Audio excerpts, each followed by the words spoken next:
प्रेम से बाजू मैया रानी की जय। प्रस्तुत है सरोज संगम के मधुर स्वर में डीजे बादल मिक्सर, डीजे बादल मिक्सर, डीजे बादल मिक्सर, उजाला म्यूजिक के भक्तिमय प्रस्तुति।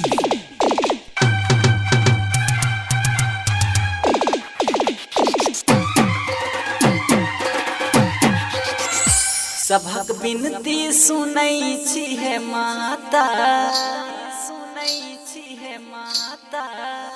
सभक बिनती सुनै छी है माता, हमर बिनती सुन लिया ने, हमर कष्ट हर लिया ने, हमर बिनती सुन लिया ने, हमर कष्ट हर लिया ने। सभक बिनती सुनै छी है माता, सभक बिनती सुनै छी है माता, हमर बिनती सुन लिया ने, हमर कष्ट हर लिया ने, हमर बिनती सुन लिया ने, हमर कष्ट हर लिया ने। प्रेम से बाजू मैया रानी की जय।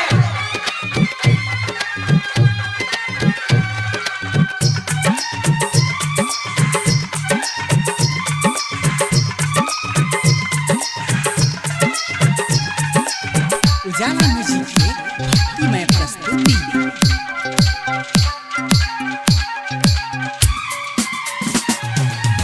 मैया अहाँ के छै महिमा अपार ये, महिमा अपार ये। मैया अहाँ के छै महिमा अपार ये, आही शरण में छै जीवनक आधार ये। अहाँ कृपा सँ बुझ मिलै छै, बुझ सँ सेहो जीवन चलै छै। हमर दुनिया के नै कोनो परवाह माँ, हमर दुनिया के नै कोनो परवाह माँ।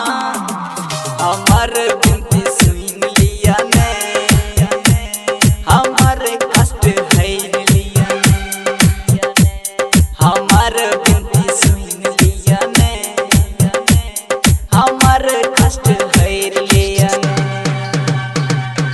प्रेम से बाजू मैया रानी की जय।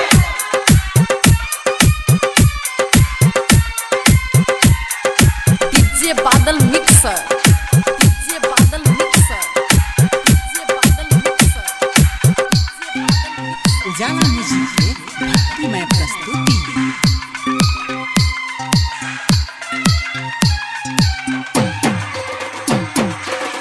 धूमधाम सँ पूजा करै छी, धूमधाम सँ पूजा करै छी, भक्ति में कोनो नहीं कमी करै छी।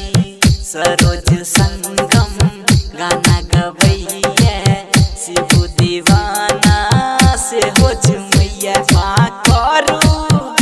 माँ करू सभक उद्धार है, माँ करू सभक उद्धार है। हमर बिनती सुन लिया ने, हमर कष्ट हर लिया ने, हमर बिनती सुन लिया ने, हमर कष्ट हर लिया ने। सभक बिनती सुनै छी है माता, सभक बिनती सुनै छी है माता, हमर